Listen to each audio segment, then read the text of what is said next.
Look at that kite go. It takes a massive amount of energy to whip trees around and keep a kite pinned to the sky. The sun is responsible for all of that motion, but it manages to create wind without actually blowing any air itself. To understand how, we have to look at air as more than just empty space. It's a physical substance that moves from one place to another. But the sun is a ball of gas sitting millions of miles away in the vacuum of space. It doesn't have a physical way to push our atmosphere around. Investigating how that heat turns into motion means looking at the specific way the sun interacts with the Earth's surface. We can find the first clue where the land meets the water. On a bright afternoon at the beach, the sun's rays beat down and bake the ground under your feet. The ground absorbs that energy and then transfers it to the specific layer of air sitting directly above the sand. However, the sun doesn't warm every surface at the same rate, a process known as uneven heating. Sand absorbs heat very rapidly, meaning the air hovering over the beach gets hot in minutes. But water takes much longer to warm up. The air out over the ocean stays significantly cooler. This creates two distinct temperature zones side by side, setting the stage for the air to begin moving.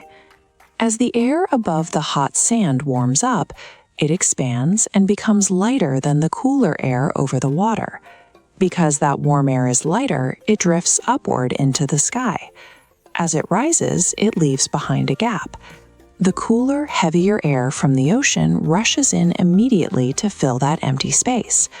That sideways rush of cool air is exactly what you feel when a breeze hits your face. That movement is the wind. While a beach breeze is gentle, this process can be incredibly powerful. At Barrow Island, wind was once clocked at 253 miles per hour, well beyond the top speed of a race car. By heating the ground at different speeds, the sun sets the entire atmosphere in motion without ever needing to blow a single breath. Let's see if you can track the path of the wind engine with a quick challenge.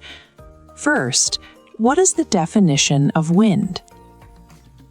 It's air that is moving. Second, what provides the heat to start that motion? The sun. Third, when air gets warm, does it rise or sink? It rises. You've mastered the mechanics of the wind. Subscribe to join the lab crew and stay tuned for our next discovery. To recap, wind is moving air. The sun heats the Earth's surface unevenly, and cool air rushes in to replace the air that rises. Tell a grown-up what you learned today, that every breeze they feel is just air moving from a cool place to a warm one. Now we know exactly how the wind moves, but what happens when that moving air hits a bird's wing and pushes it upward? Click right here to see the physics of how birds stay in the air.